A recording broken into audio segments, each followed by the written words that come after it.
நான் முதல் நாளே என்ன உங்களுக்கு சொன்னேன், நீங்கள் எவ்வளோ நாள் என்கிட்ட யாருடன் கூட்டணி நீங்கள் எவ்வளோ நாள் இந்த கேள்வி என்கிட்ட கேட்டீங்க.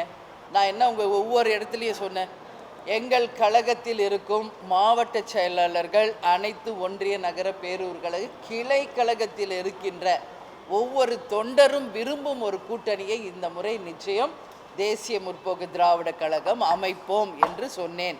அந்த வகையில் ஒட்டுமொத்தமாக கழகத்தை சேர்ந்த அனைவரும் விரும்பிய கூட்டணி, போற்றும் கூட்டணி, கொண்டாடும் ஒரு கூட்டணியை தான் இந்த முறை அமைச்சிருக்கோம். எனவே அந்த ஜெல் ஆகுறது எப்படின்னு நீங்கள் கேட்குறீங்க.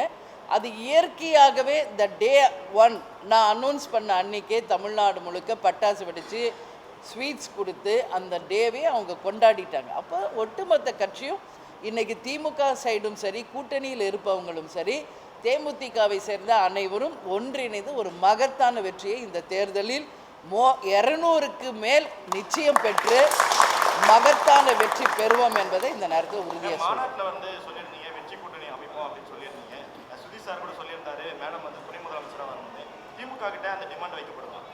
நாங்கள் இது வேணும் அது நீங்கள் தான் சொல்லிகிட்டு இருக்கீங்க. நான் எல்லாத்தையும் பார்த்துட்டு தான் இருக்கேன்.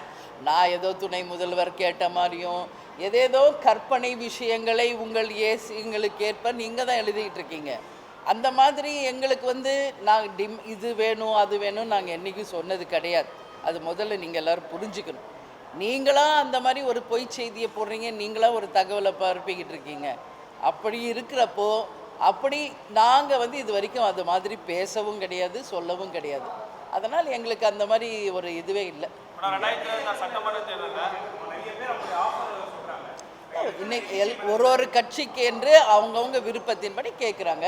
ஏன் நேற்று வரைக்கும் காங்கிரஸ் டிமாண்ட் வச்சு நேற்று வரைக்கும் அவங்க கேட்ட தொகுதிகளை பெற்றாங்க இல்லையா? அது மாதிரி எல்லா கட்சிக்கும் அவங்கவுங்களுக்கு ஒரு உரிமை இருக்குது. அந்த வகையில் தேமுதிகவுக்கு எவ்வளோ கிடைக்கணுன்றது நாங்களும் எங்கள் உரிமையை கேட்டிருக்கோம். நிச்சயமாக அது அமையும். எல்லாம் நான் ஏற்கனவே விஜயபிரபர் போட்டி இருக்குது. ஆல்ரெடி விருதுநகர் எம்பி கான்ஸ்டிடுவன்சியில் அவர் போட்டிட்டு இருக்கார் இல்லையா? அதனால் நிச்சயம் யார் போட்டியிட போகிறாங்க, எந்த தொகுதியில் போட்டி போட போகிறாங்க என்பதை தலைமை கழகம் உரிய நேரத்தில் உங்களுக்கு அறிவிப்போம். திமுக கூட்டணியில் இருக்க அனைத்து கட்சிகளுமே இப்போ கூட்டணி பேச்சுவார்த்தைக்கே போயிட்டாங்க. ஆனால் தேமுதிக சார்பாக இந்த குழு அமைக்கப்படல. அதை இப்போ தான் சொன்னேனே. இல்லை தாமதமே இல்லை. இன்றைக்கி இந்த ப்ராசஸ் இன்னைக்கு முடிஞ்சிருக்கு. அடுத்து கமிட்டி அமைக்க சொல்லி அவங்க சொல்லுவாங்க. அப்போ நாங்கள் ரெடியாக இருக்கோம். அந்த அமைச்ச உடனே அவங்க அழைப்பு கொடுப்பாங்க. அன்றைக்கி போய் பேசணும். அவ்வளோதான். தாமதம் எல்லாம் ஒன்றுமே கிடையாது.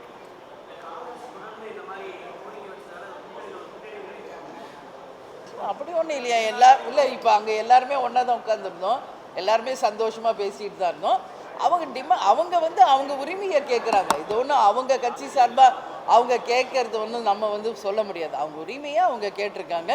இன்றைக்கி அவங்க கேட்டதை கேட்டு பெற்றிருக்காங்க. ஸோ எல்லாருமே ஹாப்பியாக தான் இருந்தாங்க. எதுங்க?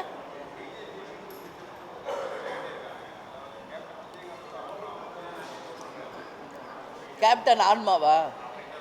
கேப்டன் ஆன்மா எது தெரியுமா? அவருடைய கடைகோடியில் இருக்கிற தொண்டர் தான் கேப்டன் ஆன்மா.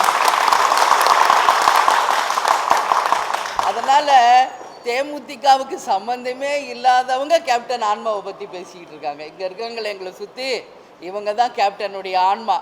சரிங்களா? அதனால் அதுக்கு உரியவங்க நாங்களே அமைதியாக இருக்கோம். அதுக்கு சம்பந்தமே இல்லாத யாரோ கேப்டன் ஆன்மாவை பற்றி பேசிக்கிட்டு இருக்காங்க. அதனால் நகைப்புக்குரிய விஷயமாக தான் அதை நான் பார்க்குறேன். தலைவருடைய ஆன்மா எங்கே இருக்குன்றது எங்களுக்கு தெரியும்.